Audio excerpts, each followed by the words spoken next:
Gusto mo sang mami. Gusto mo man sang lomi. Gusto mo siopaw o kung dim sum.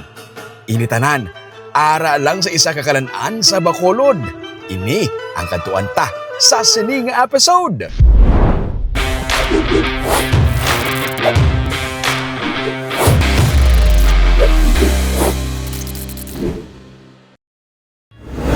Welcome to Mami Lou. Mahilig ka magpasabaw? Inabala ang mainit-init nga sabaw halin mismo sa kaldero nga ginhiwad sa yahong sang miki kag may mga unod sang baka o kun manok kung ginatawag naton nga mami. O kung trip mo ya ang mainit kag malapuyot nga sabaw plus ang hagpok nga chicharon kag iban pa nga mga sahog. Ini naman ang lomi.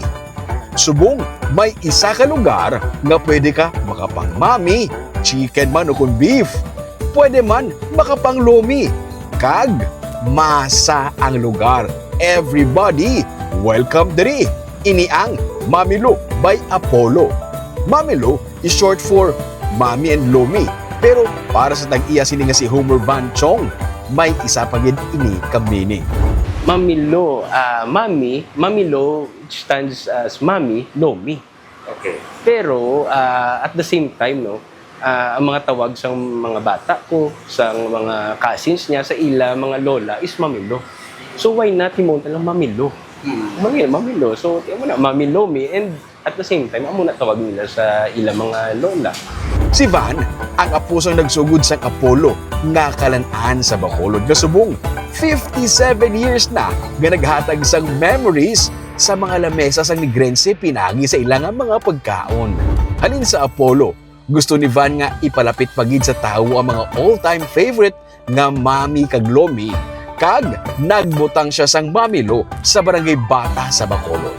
Kung halin ka sa may Bangga Pepsi, sa may building after gid mismo sa Mormons Church, dira located ang Mami Lou.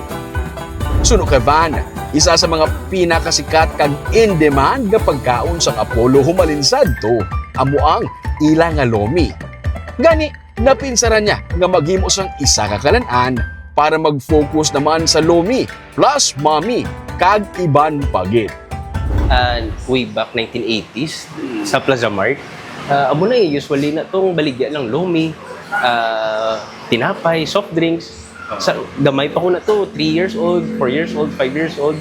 Ara ko na to gapila ng mga customers. May ginahatag na ang color green. Let's say kung color green, kompleto na. May lomi, soft drinks, tinapay. Meal. Meal na siya. Kung color blue, wala kaya soft drinks, duwa lang. Sa Plaza Mart? Sa Plaza Mart na siya. Sa Apollo, ni nga una? Oo, sa Plaza Mart gida, sa second floor. Ang nag-open, 1969 pa. Ila ni isang lolo ko, pag isang lola ko. So, nakita mo na nga idea nga balikan? What if, ibalik ta na nga ibutang ta sa mga barangays. Not necessarily nga ara kita sa Lacson Street or sa main gid nga. So, amo na nag-start kami diri sa bata. Diri sa Mami Lou, may siopaw man sila. Kag si Van mismo ang nagahimo sini. Busok katama nga siopaw, suwak pang pares sa mami man o kon lomi, kag mayara man sang dimsum nga ang recipe ginhimo mismo sang iya nga misis. Kag kun ang Apollo pang pamilya ang serving, diri naman pang individual. Kung single ka, hindi mo kuya, pwede ka di pang isang serving. Apollo usually ginaya family serving ginaya eh. Nag-order ka daya, good for 3, good for 4, for occasions sa may gathering, family gatherings, may occasions, caterings. Ang ini naman niya, good for 1 tanan. Isa lang takabol nga lomi, isa kabol nga mami. Pero damo ka klase nga lomi, damo ka klase nga mami. Ang lugar may ambiyansang lumihan sadto sa nagsugod ang Apollo sa Plaza Mart sa Bacolod. Classic pati ang mga pulungkuhan. Kag syempre, kaupo na mga all-time favorite nga mga pasabaw. Para kumpleto ang pagbalik sang memories sa kalan-an sadto. Imagine, lomi o kon mami man, 80 pesos lang ang serve. Ikaw nang bahala kung ano ang luyag mo ipares dari para kumpleto na ang imo nga pasabaw. Bag-o na naman nga lugar nga makapasabaw. Halin sa kilala na sa paghimo sang kinaangdan naton nga kalan-an, ang Apollo. Sige-sige lang sa pagpanglugayahon. Ako si Romeo Subaldo kaginiang Tripping ni Romeng.